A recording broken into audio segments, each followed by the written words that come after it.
Hello, Morongo Basin and listeners around the world online at Z107.7fm.com. Here is the Z107.7 local news for Monday, February 13th, 2023. Last week's announcement out of Governor Gavin Newsom's office of proposed legislation entitled the Western Joshua Tree Conservation Act prompted the California Fish and Game Commission to again delay a decision on whether to list the species under the California Endangered Species Act. Pending that decision, Fish and Game has been on the hot seat with conservationists on one side and developers and construction trades on the other.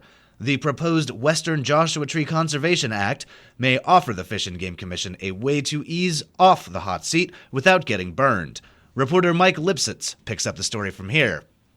Language in the proposed bill acknowledges the interests of the various parties involved. In its current draft, harm to the species is prohibited without a permit and payment of fees or other mitigation. That revenue would then be used for the preservation elsewhere at a landscape scale. It also calls for a permit template for renewals and faster approval of developments at the local level when payments are made and other conditions are met. Far from over, the proposed legislation is vulnerable to any number of amendments or even defeat prior to the final legislative action in the state capitol. That could be July, August, or even longer. Ample time for focus to shift from the Fish and Game Commission, even as the iconic tree retains protected status under the Endangered Species Act. Reporting for Z107.7 News, this is Mike Lipsitz. Follow a link in this story at z1077fm.com to find the full text of the proposed Western Joshua Tree Conservation Plan. A King of the Hammers attendee was arrested for allegedly stealing a can of gasoline and then assaulting security guards at the event. On Thursday, county sheriff's deputies responded to a report that Christopher Sizemore, a 43-year-old resident of Placerville, stole a 5-gallon gas can at the King of the Hammers event in Johnson Valley. It is alleged that security officers caught Sizemore, who appeared to be under the influence of alcohol, in the act of the theft, at which point Sizemore assaulted the security officers. Arriving deputies arrested Christopher Sizemore for investigation into battery on a peace officer, public intoxication, and theft, at which point he was taken to the hospital for an unrelated medical issue. The middle-class tax refund issued by the state of California will not be considered taxable income. The Los Angeles Times broke the news that the Federal Internal Revenue Service has decided against taxing the refund payments. The taxable status of the money was under consideration, and the IRS had asked Californians to wait on filing their taxes until the matter could be resolved.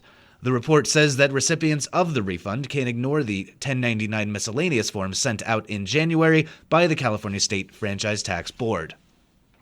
Folks who rely on the Joshua Basin Water District for service should plan for some stiff increases in water rates over the next 5 years. Not yet set in stone, the proposed hikes will be the subject of a public hearing and protest vote deadline set for 5:30 p.m. on Wednesday at the district office on Choyita Road in Joshua Tree. Reporter Mike Lipsitz rejoins us with the details. Citing aging infrastructure, personnel costs, and inflation, some rates would increase more than 75% by 2027. According to the Water District, some 25 opportunities have been available for customers to review the proposed increases since August. But for anyone still unfamiliar or interested in more information, or for anyone wishing to comment or register a protest against the increases, the February 15th public hearing is the last opportunity to do so. Unless 50% plus one of eligible ratepayers submit a valid protest vote by the conclusion of that hearing, the board is expected to approve the increases that evening. Additional information, the rate study report, and instructions on submitting a protest vote can be found at a link in this story at z1077fm.com. Reporting for Z107.7 News, this is Mike Lipsitz. Free grocery store gift cards will be distributed to needy families by Desert Hills Presbyterian Church tomorrow. Residents of Yucca Valley, Morongo Valley, and Landers who are facing food insecurity are invited to call Pastor Wayne Morrow at 760-365-6331 from 9 a.m. to 11 a.m. tomorrow morning to reserve a gift card for Stater Brothers.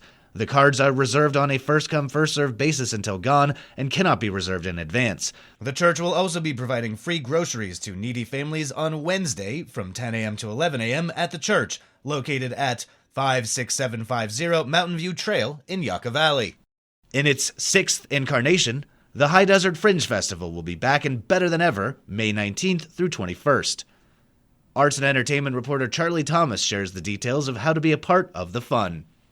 Applications are now being accepted for the 2023 High Def Fringe Festival. In its 6th year of showcasing original, non-traditional, provocative performance art, the festival will offer 3 days of performances, improv, film, music, and workshops presented by an array of artists, May 19th through 21st at the Joshua Tree Retreat Center. The theme of this year's festival is As Above, So Below. The theme is an acknowledgement to the collaborative atmosphere between the high and low desert theater communities, which have both participated over the years at the annual Fringe Festival. The festival will be hosted by co-founders Miri Hunter and Ann Van Haney. Performers interested in being a part of this annual event can fill out the application form on the festival website, highdesertfringefest.org. Deadline for applications is March 15th. Reporting for Z107.7, this is arts and entertainment reporter Charlie Thomas.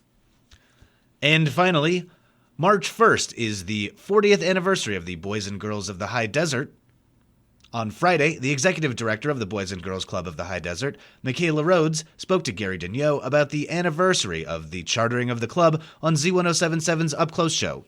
It will be our 40th birthday. From my understanding, the Boys and Girls Club doors opened in June of 1983, but we did get chartered March 1st, which is so exciting. And at the time, it was such a need in this community and continues to be, in my opinion. Rhodes spoke with Daigneault about the club's high desert history and its current efforts to provide important services to young people and families on a daily basis. To hear more from Michaela Rhodes about the High Desert Boys and Girls Club, you can listen to her full interview with Gary Daigneault as a podcast at a link in this story at Z107.7fm.com. That's our local news. Hear local news 7 times a day, 7 days a week at 7, 8, 9, noon, 4, 5, and 6. More Morongo Basin residents get their local news from Z107.7 than any other source. Reporting for the Morongo Basin News Leader, the award-winning Z107.7 Local News, I'm Jeff Harmatz.